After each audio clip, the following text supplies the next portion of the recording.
এখন তো আপনাদের জন্য অনেক আইন। কেন আপনার দুঃখ হচ্ছে এত আইন আছে বলে আমাদের পরে?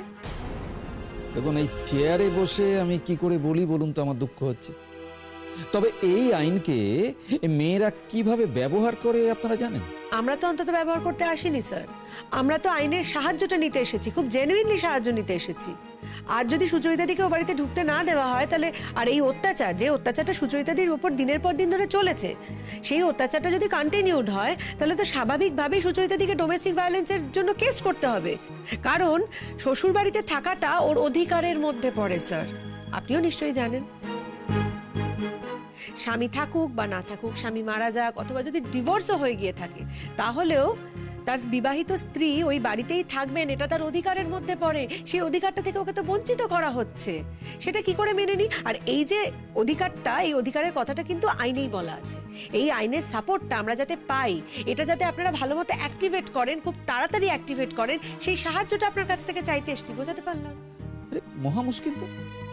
অ্যাক্টিভেট করার চেষ্টা করছি বলেই তো এত রাতে আপনাদের ওখানে যাচ্ছি। তাহলে বুঝতে পারছেন, এত রাতে একজন মহিলাকে এরকম ভাবে রাস্তায় বার করে দিলে, দরজা বন্ধ করে রাখলে কিরকম লাগে?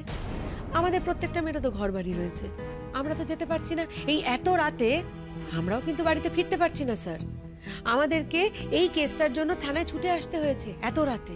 অসুবিধা তো আমাদেরও প্রত্যেকের বাড়িতে রয়েছে। তাই এই যে ঘটনাটা ঘটেছে, এই ঘটনাটাকে একটা অমানবিকতা বা অমানসিকতা না বলে আমরা পারছি না। আমরা কি চাইছি, এই ঘটনাটার জন্য আপনি একটা শাস্তির ব্যবস্থা করবেন এবং উপযুক্ত যোগ্য শাস্তি ব্যবস্থা করবেন খুব দ্রুত। আচ্ছা আচ্ছা, ঠিক আছে, দেখছি কি করা যায়। চলুন।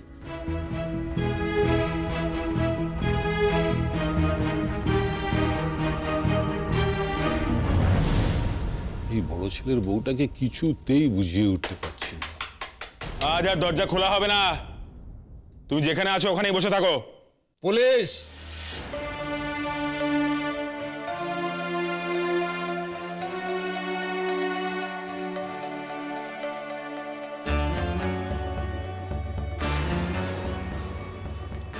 আসুন আসুন, ভেতরে আসুন। আচ্ছা, কি ব্যাপার বলুন তো? আপনারা বাড়ির বউকে এতক্ষণ বাইরে দাঁড় করিয়ে রেখেছেন, মাঝ রাত অব্দি উনি কি রাস্তায় দাঁড়িয়ে থাকবেন নাকি? আপনি ঠিক বুঝতে পারবেন। দেখুন, আমার ছেলে কালকে মারা গেছে, আর ওই মেয়ে, ওর বউ, আজকে গান গাইতে গেছে, রিহার্সাল দিতে গেছে। আপনি বলুন স্যার, ওর কোনো দুঃখ আছে? টুই টুই করে ঘুরে বেড়াচ্ছে কিনা ফাংশন করবে। এটা কোন সমাজে লোকাচারে হয়? আপনি আপনি নিজে আমাকে বলুন তো। আমরা তো স্যার সমাজ সংসার নিয়ে থাকি না, তো সমাজের সবাই বলছে কেন রেখেছো এই মেয়েটাকে বাড়িতে। আপনি এদের ঢুকিয়ে দিয়ে গেলেন ঠিকই, আমরাও বাধ্য হয়ে এদের ঢুকিয়ে নিলাম, কিন্তু এই মেয়ের সঙ্গে সংসার করা আমাদের পক্ষে সম্ভব নয়। আর ও যে কি কাজ করে সেটাকে নিয়েও আমাদের যথেষ্ট সংশয় আছে। খবরদার, একদম বাজে কথা বলবেন না। দেখছেন তো কি ব্যবহারটাই না করছে আমার সঙ্গে। আমাদের কাছে সব খবর আছে, এই চারজন মিলে যা খুশি তাই করছে। গান বাজনার নামে কোথায় গান বাজনা করছে জানেন? আমার কাছে সব খবর আছে। আপনার কাছে ঠিক কি খবর আছে শুনি? বলো বলো, বলতে যদি ঠিক করে না পারো, ঠাটি একটা চড় মারবো না, এমন বুঝবে কেমন লাগে। সির্ফ মুঁহ বলি বাত বললে তো হবে না, প্রুফ দেখাতে হবে। হ্যাঁ শুনুন, যদি কোনো প্রমাণ পাওয়া যায় যে ওনারা অন্যায় পথে টাকা রোজগার করছেন, তাহলে আমাদের জানাবেন। আমাদের কাজ এই পর্যন্ত। কি আর বলবো স্যার, এসকর্ট সার্ভিস কর, মানে গান বাজনা রিহার্সালের নামে আবল তাবল জায়গায় গান গাইতে যায়। আমাদের বাড়ির বউ যদি বাইরে গিয়ে সব যা তা কাজকর্ম করে, এটা কি মেনে নেওয়া যায় স্যার বলুন তো? তাছাড়া আমাদের বাড়িতে বাচ্চা কাচ্চা আছে, ও নিজের মেয়েকে তো একেবারে জাহান্নামে পাঠাচ্ছেই। স্যার, আমার ছেলেটা একদম শেষ হয়ে যাবে। আপনি বাঁচান আমাদের, ওর সঙ্গে একসাথে থাকতে আমরা পারবো না। আপনি আমাদের বাঁচান স্যার, প্লিজ। আপনি খবর নিয়ে দেখতে পারেন স্যার আমরা কি ধরনের প্রোগ্রাম করি, পাড়াতেও তো করেছি। ডিএম ম্যাডামও জানেন এই যা যা কথা বলা হচ্ছে না, সব আমাকে তাড়ানোর জন্য।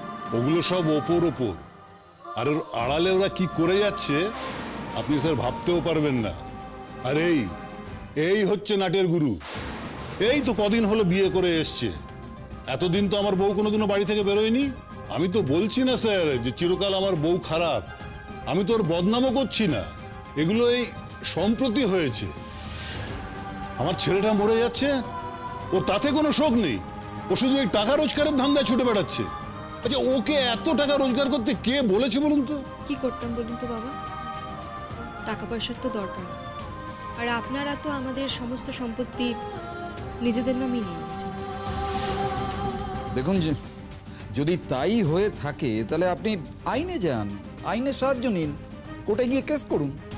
আপনিও তো প্রশাসনেরই একটা অংশ, আপনাকে জানালাম, আপনি কিছু করতে পারবেন না?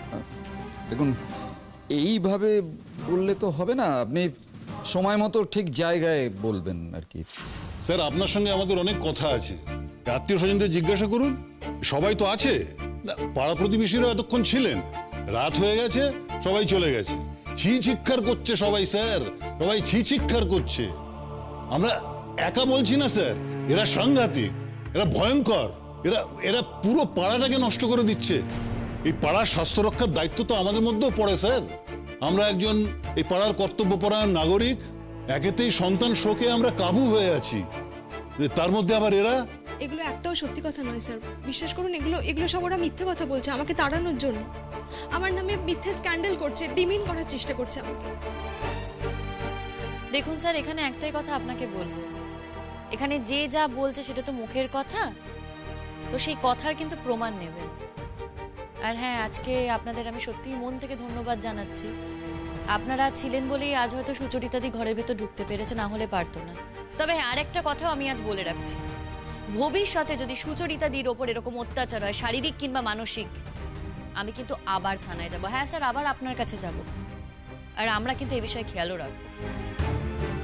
এই বড় বড় কথা বলো না, তুমি খেয়াল রাখার কে? কে তোমাকে এত মাতব্বরি করতে বলেছে? তোমাকে কে জায়গা দেয় তার ঠিক নেই, তোমার বাড়িটাকে তো ছন্ন ছাড়া করে রেখেছো। এই শাশুড়িকে রাস্তায় ধরে নাচাচ্ছ, আর এই ননদটাকে নিয়ে ব্যবসা করার চেষ্টা করছো। মুখ সামলে কথা বলবেন, আপনি কিন্তু অনেক বাড়াবাড়ি করছেন। দেখেছেন স্যার, দেখেছেন একজন বয়োজ্যেষ্ঠ মানুষের সঙ্গে কেউ এভাবে কথা বলে? বয়োজ্যেষ্ঠ মানুষ তো কি হয়েছে, নিজের সম্মান না নিজের কাছে রাখতে হবে। বয়োজ্যেষ্ঠ মানুষ মানে তাকে সম্মান করতে হবে তার তো কোনো মানে নেই। ওনার বয়স বেড়েছে ঠিকই, কিন্তু অসভ্যতাটা কমেনি। বয়সের সাথে সাথে না অসভ্যতাটাও পাল্লা দিয়ে বেড়েছে। এত বড় কথাগুলো আপনি আমার সামনে দাঁড়িয়ে বলতে পারছেন? আমি এই পাড়ারই মেয়ে, আমি সবটা জানি, আপনাদের বাড়িরও সব খবর জানি। তারপরে আমার সামনে দাঁড়িয়ে কথাটা বলার আস্পর্ধা হয় কি করে আপনার? কি করবে তুমি? তুমি যদি বকে যাও তাও বলবো না, তোমার বাবার বাড়িতে গিয়েও আমি এই কথাগুলো বলবো। তোমাদের নামে অনেক অভিযোগ আছে পাড়ায়। সব মিথ্যে, এগুলো সব মিথ্যে কথা স্যার। আমি বলছি না বারবার, আমাকে তাড়ানোর জন্য এইসব কথাগুলো বলা হচ্ছে। দেখো না আঙ্কেল, ওরা না আমার মামাকে খুব কষ্ট দেয়, সবসময় মাম্মামের নিন্দা করে, আর এখন বলছে তুমি স্কুলে যাওয়া ছেড়ে দাও। কিন্তু কেন? ওই স্কুলে তো আমার সব বন্ধুরা আছে, তাহলে আমি কেন স্কুলে যাব না? আর ওরা না ভালো খাবার খেতেও দেয় না। দেখুন স্যার, ওর স্বামী নেই মাথার উপরে, কে ওকে এত খরচা দিয়ে রাখবে? আমার এখন বয়স হয়েছে, আমি একজন রিটায়ার্ড লোক, আমার ছেলেও খুব একটা টাকা কড়ি রাখতে পারেনি, আমার ছেলের ওর সঙ্গে সম্পর্কই ছিল না, তারপরেও আমাদের বাড়িতে ওকে রেখেছি। ওই মেয়ের খরচা দিত ওই ছেলেই, কিন্তু এখন তো সেও নেই, কে মেয়ের খরচা দেবে? ওই বড় লোকই স্কুলে তোমায় পড়াতে পারবো না, তাই বলেছিলাম অন্য স্কুলে ভর্তি হওয়ার কথা। কি অন্যায় করেছি স্যার? আর ওর মা যদি এরকম ব্যভিচার করে তাহলে তো আমি ওকে রাখতে পারবো না। ঠিক আছে, নাতনির দায়িত্ব আমার, ওকে স্কুলে পাঠাবো, ওর জন্য সবকিছু করব, কিন্তু ওর মাকে থাকতে গেলে এই বাড়িতেই থাকতে হবে। দেখুন, উনি যদি এই শর্ত দিয়ে থাকেন এবং আপনাকে এই বাড়িতে থাকতেই হয়, তাহলে তো এই শর্ত মেনে চলতে হবে। সেটা সম্ভব নয় অফিসার। আজকে উনি বলছেন উনি আমার মেয়ের দায়িত্ব নেবেন, কাল যদি না নেন সে দায় কে নেবে বলুন তো আপনি? আমার স্বামীর সমস্ত টাকা পয়সা এরা আত্মসাৎ করেছে স্যার। এই যে আমার দেওর দেখতে পাচ্ছেন, ও চেয়েছে ওর দাদার সমস্ত টাকা পয়সা নিয়ে নিতে, আমাকে আমার মেয়েকে ঠকাতে। আমার স্বামীর যে নমিনিগুলো ছিল তিনি অনেকবার চেয়েছিলেন অসুস্থ থাকাকালীন সেগুলো চেঞ্জ করতে, আমিই করতে দিইনি। কি করে বুঝতাম বলুন তো এত তাড়াতাড়ি এত কিছু ঘটে যাবে? আর আজকে দাদা চলে যাওয়ার পর ভাই কিরকম নোংরামি করছে দেখুন টাকা পয়সার জন্য। বৌদিকে কোথায় নামিয়ে নিয়ে গেছে, চরিত্রের দাগ দিচ্ছে শুধুমাত্র সম্পত্তি নেবে বলে। পুরো বাড়িটা না, বাড়ির সমস্ত লোকজন খেপে উঠেছে আমার স্বামী টাকাগুলোর জন্য। আপনি বিশ্বাস করুন একটু আমার কথাটা। দেখুন, আপনারা যে সমস্যাটা নিয়ে গিয়েছিলেন সেটা তো আমরা সলভ করে দিয়েছি। প্লিজ, এখন এত সমস্যা শোনার সময় নয়, এটা নিয়ে পরে কথা হবে। হ্যাঁ, আর শুনুন, আপনি কিন্তু আপনার বৌদির গায়ে হাত দেবেন না, ওনাকে মানসিকভাবে নির্যাতন করবেন না, তাহলে কিন্তু আপনারা বধূ নির্যাতনের কেসে পড়ে যাবেন। হ্যাঁ, উনি যে কটা দিন আছেন এখানে একটু মানিয়ে গুছিয়ে চলুন না। স্যার আমি ওই মেয়ের মুখ দেখতে চাই না। ওই মেয়ের মুখ দেখাও পাপ। আমার ছেলে চলে গেছে, আর ফিরবে না। আপনি দেখে নেবেন স্যার, ওই মেয়ে আবার কালে বেরিয়ে যাবে। নষ্টি করছে ওই মেয়ে। আপনি তো জানেন স্যার, এই সময় মানুষকে কত সাবধানে থাকতে হয়, বাড়িতে থাকতে হয়, নিয়ম কানুন আচার অনেক কিছু পালন করতে হয় স্যার। এই তো আমার আত্মীয় স্বজনরা, আপনি নিজে জিজ্ঞেস করুন না স্যার। এমন বউ বাবা আমি জীবনে দেখিনি, যার কিনা কালকে স্বামী মারা গেছে সে কিনা আজকে ফুর্তি করতে বেরিয়েছে। গান গাওয়া মানে তো ফুর্তি করাই হলো। সুচরিতা দিয়ে এসব কথা না শোনো না, শোনার কোনো মানে নেই, জাস্ট ইগনোর করো। কালকে তোমার সাথে দেখা হচ্ছে। হ্যাঁ শোনো, অনেকটা রাত হয়েছে তো, এখন আমরা আসি। পুতুল দি চলো। পুলিশ দেখে না আমি খুব ভয় পাই তো, তাই আমি এতক্ষণ কিছু বলছিলাম না। ও পুলিশ বাবু, বলছিলাম কি, এই যে ঘরে ঘরে মেয়েদের এত অত্যাচার হয়, সবাই তো মুখ বুজে পড়ে থাকে, তা আপনার না আসেন বাড়িতে এসে সবাইকে বললেন যে ভালোভাবে থাকুন, যারা এমন অত্যাচার করে তাদেরকে তো শাস্তি দেন না। এরা যে এতক্ষণ ধরে এত অন্যায় করলো, এই যে মেয়েটাকে আর বাচ্চাটাকে এতক্ষণ বাইরে দাঁড় করিয়ে রাখলো, তা ওদের তো কোনো শাস্তি দিলেন নেই। হ্যাঁ, আমি হলে কিন্তু ঠিক শাস্তি দিতাম, একদম হাত ধরে টানতে টানতে পুলিশের কাছে থানায় নিয়ে চলে যেতাম। আপনি তো ওদের কোনো শাস্তি দিলেন না। মেয়ে বলে কি তার কোনো দাম নেই কো? পুতুল দি তুমি চুপ করো। আরে বলো। পুতুল, এখানে এত কথা বলো না, প্লিজ চুপ করো। हाँ বলেছি না পুতুল দি, ইতনা বাত করতে নেই। হ্যাঁ না বাবা করতে নেই, আমি তো আমার হকের কথা বলছি না, কি কেন বলবো না। পুলিশ বাবা, তোমার মেয়ের যদি অমন হতো, যদি তোমার মেয়েকে কেউ মাঝরাতের বেলায় রাস্তা বের করে দিত, তখন কি তুমি এমনি করে চলে যেতে পারতে বলো? হ্যাঁ, তখন তো তুমি পুলিশ বলে কত কিছুই না করতে। তার নিজের মেয়েবেলায় হাতে শুতে, পরের মেয়েবেলায় দাঁত কপাতি কেন? নিজের মেয়ে মানুষ, অন্যের মেয়ে বুঝি মানুষ নয়?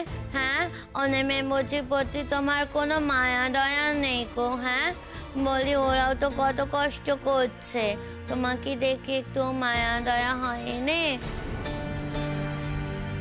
ওরা তো মিথ্যে কথা বলছে, ওরা তো ঠিক করে নিয়ম কানুন পালন করেনি কথা বলছে। কিন্তু সুচরিতা তো অমন মেয়ে নয়, সুচরিতা তো সব নিয়ম কানুন পালন করেছে। ও তো এখন নিয়মের খাওয়া, তাই না? ওকে যদি খেতে না দেয় ও কেমন করে থাকবে? আর রইল গিয়ে গান, ও যদি গান না করে ও পয়সা পাবে কোত্থেকে? এরা তো সব পয়সা করে নিয়ে নিয়েছে। তুমি তো ভেতরে ঘটনা সব কিছু জানো নে, এরা হচ্ছে গিয়ে সব এক একটা বদে বাসা। দেখেছেন স্যার, এই এই হাবলি টাকা পর্যন্ত লেলিয়ে দিয়েছে। ঠিক আছে ঠিক আছে, তুমি এখন যাও, এখন বাড়ি যাও। আমি তো বাড়ি যাবই, কিন্তু যা বাড়ি নেই সে এখন কি করবে? হ্যাঁ, সে তো বিচারের জন্যে তোমার কাছে গিয়েছিল। তুমি তো একটু ঠিক করে বিচার করতে পারতে বলো। হ্যাঁ, ওরা তখন থেকে আজে বাজে কথা বলে যাচ্ছে, তুমি কিছুই করছো নে। আমনে হাতে একটু পুলিশদের ভয় পাই বলে আমি এতক্ষণ চুপ করেছিলাম, কিছু বলছিলাম নে। কিন্তু এখন তো দেখতে পাচ্ছি আমাকে বলতেই হবে, কারণ যে অন্যায় যারা করেছে তাদেরকে কিছু বলছই না। অন্যায় তো করেছে এই বুড়িটা, এই বুড়িটা, এই বুড়োটা, সবাই মিলে অন্যায় করেছে। আমি তাদেরকে তো কিছু বলছেন না। হ্যাঁ, কেন কেন? এই যে সুচরিতার যেই টাকা পয়সা সেগুলো তো ওরা নিয়ে নিচ্ছে। কই, তখন তো বলছেন না, তখন বলছেন যে এটার পরে মীমাংসা হবে। আর সুচরিতাকে যে ভাল মন্দ খেতে দিচ্ছেন গো, তখন কি বলছেন আপনি? বলছেন পরে তোমরা মিটিয়ে নাও। কেন? বলি যে আপনি কি একদিন খেয়ে বাকি 3 দিন খাওয়া দাওয়া করেন নে? করেন তো। তার 3 দিনের খাওয়া যদি 3 দিনে খান, তাই দিনের কাজটাও দিনে করতে হবে। এই যে ওরা দুজন এতক্ষণ ধরে বাইরে দাঁড়িয়ে ছিল, ওকে দরজা বন্ধ করে রেখেছিল, বাচ্চাটাকে মা কাছে যেতে দিয়েছিল নে। আমরা তো সাক্ষী, আমরা তো দাঁড়িয়ে দাঁড়িয়ে দেখছিলাম। আমরা তো এটাও দেখছিলাম, পাড়া প্রতিবেশীর লোকরাও সবাই মিলে ওই তালে তাল দিচ্ছিল। এই যে ছোকরাটা, হ্যাঁ, এই ছোকরাটার বউ দুজনে মিলে এমন করছিল জানেন। আবার আমি একটা কথা বলি, আপনাকে ধরুন কেউ এখন বললো যে আমি চুরি করেছি, আপনি কি সে কথাখানা বিশ্বাস করবেন বলুন? হ্যাঁ, তাই সে কথাখানা যদি বিশ্বাস না করেন, ওরা অন্যায় করেছে এই কথাটা ওরা যখন বলছে, আপনি কেন বিশ্বাস করছেন? আপনি তার মীমাংসা করুন দেখি এটার। এবার আমরা যাব, আর হ্যাঁ, ওকে একটু দেখে রাখুন। স্যার, ওকে আমরা দেখেই রাখি। আপনার হয়তো মনে হচ্ছে যে ও কথাগুলো অবান্তর কথা বলেছে। হ্যাঁ, ওকে সবাই হাবলি বলে, কিন্তু এই কথাটা তো মানবেন, যে কথাগুলো আজকে পুতুল দি বলেছে সেই কথাগুলো কিন্তু 100 কথার 1 কথা। আপনি মনে মনে অন্তত এই কথাগুলো নিশ্চয়ই মানবেন। স্যার, আমি সবার হয়ে কথাটা বলছি, সব মেয়েদের হয়ে বলছি আপনাকে। আমাদের মেয়েদের কিন্তু অনেক সমস্যা। আপনারা যদি মেয়েদের পাশে না দাঁড়ান, তাহলে আমাদের পাশে কে দাঁড়াবে বলুন তো স্যার? আমরা সবাই মিলে কি করে ফাইট করব? আমরা তো আপনাদের উপর ভরসা করি স্যার, এই ভরসাটুকু রাখবেন না? হ্যাঁ, আজকে সত্যিই আমরা আপনার কাছে কৃতজ্ঞ যে আপনি সুচরিতাদিকে বাড়ির ভেতর ঢুকিয়ে দিয়ে গেলেন। তা না হলে হয়তো সুচরিতাদি বাড়ির ভেতর ঢুকতেই পারতো না। কিন্তু স্যার, বাড়িতে ঢোকালেন ঠিকই, এতগুলো কথা শুনলেন, কই ওদের তো কাউকে ধমকালেন না। স্যার, এই বাচ্চাটার কথা একটু ভাবুন না, একবার ভাবুন বাচ্চা মেয়েটার কথা। ওর কি মেন্টাল ট্রমা যাচ্ছিল বলুন তো? ওর মাকে বাড়ির বাইরে বার করে দেওয়া হয়েছিল, বাচ্চা মেয়েটা চাইলেও ওর মায়ের কাছে যেতে পারছিল না, মা মা বলে চিৎকার করছিল, তাও যেতে পারেনি। স্যার, কি বলবেন স্যার এই মেন্টাল ট্রমার ব্যাপারে? কিছু বলেছেন স্যার? কিচ্ছু কিন্তু বলেননি, উচিত ছিল তো বলুন বলা। দেখুন, এখানে অনেক বেশি কথা হচ্ছে। আপনারা যার জন্য গিয়েছিলেন সেই প্রবলেম তো সলভ করে দেওয়া হয়েছে। প্রবলেম সলভ করাটাই তো আপনার কাজ। ज्यादा कुछ तो आप कहे नहीं सर, इससे ज्यादा कुछ করলে আমরা অনেক খুশ হতাম। खैर छोड़िए, अगली बार अगर আমরা আপনার কাছে আসবো কোনো প্রবলেম নিয়ে তো প্লিজ আমাদের সাথ দেবেন। হ্যাঁ, নমস্তে।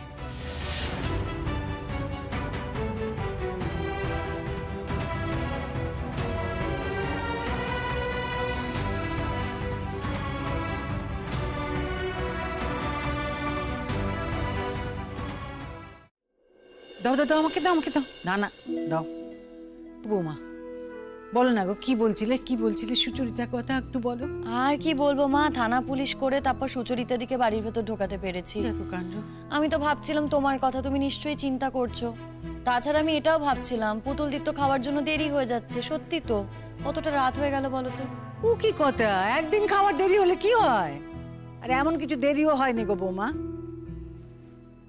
আমি ভাবছি ওই সুচরিতার কথা, তার উপর দিয়ে কি ঝড়ই না যাচ্ছে বলো দেখি। হ্যাঁ বলো বলো বলো, তোমার ননদিনীকে বলো, তার তো খুব বে করা দিচ্ছে একেবারে।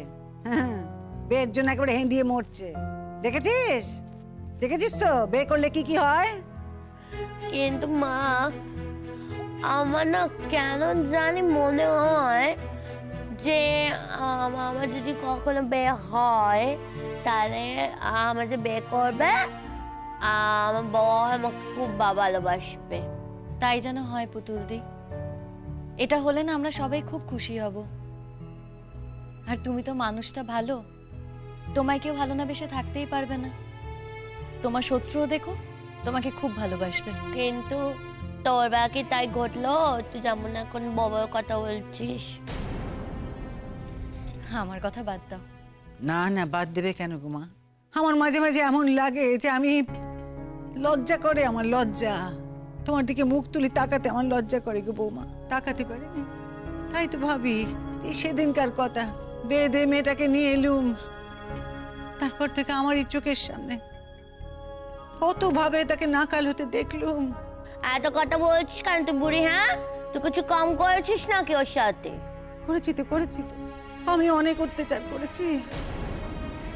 কিন্তু কি হলো বল দেখি, আমি না শেষমেশ বুঝলুম। কিন্তু আমার ছেলে তো তা বুঝলো না। সে একেবারে হিরে ফেলে কাঁচ তুলে নিচ্ছে রে। মা, ছেলেটার মাথাটা তো একেবারে প্রিয়া নাকি, সে খেয়ে ফেলছে গো, চিবিয়ে চিবিয়ে খাচ্ছে। পরাগ যতক্ষণ এ বাড়িতে থাকবে সেও ততক্ষণ এ বাড়িতে থাকবে। পরাগকে বিয়ের পিড়িতে না বসানো পর্যন্ত ওর কোনো শান্তি নেই। যত তাড়াতাড়ি পারে ওকে বিয়ের পিড়িতে ওর বসানো চাই চাই, জানো? বসুক না মা, আমার তো কোনো অসুবিধা হচ্ছে না। আমি তো কোনো বাধা দিইনি। আচ্ছা চুপ চুপ চুপ চুপ, ভাই আসছে। কে আসছে? আসছে তো আসছে, আসছে তো কি করবো? ভয় পাই নাকি আমি কাউকে? আসছে তো কি হয়েছে, আসুক গে। শিমুল, তোমার সঙ্গে আমার কিছু কথা আছে। আমার সাথে তোমার আবার কি কথা? ডিভোর্স পেপারটা দেবে, সাইন করে দেবো, ব্যাস। হ্যাঁ, সেটা নিয়েই কথাটা আছে। ও এখানে কি করছে? কি করতে এসেছে এখানে? তার কৈফিয়ত তোমায় দিতে হবে নাকি? 100 বার দিতে হবে। আমি না এখনো ডিভোর্স পেপারে সাইন করিনি। আমি এখনো এ বাড়ির বউ, তাই কৈফিয়ত চাওয়ার অধিকার আমার আছে। আর তুমিও দিতে বাধ্য।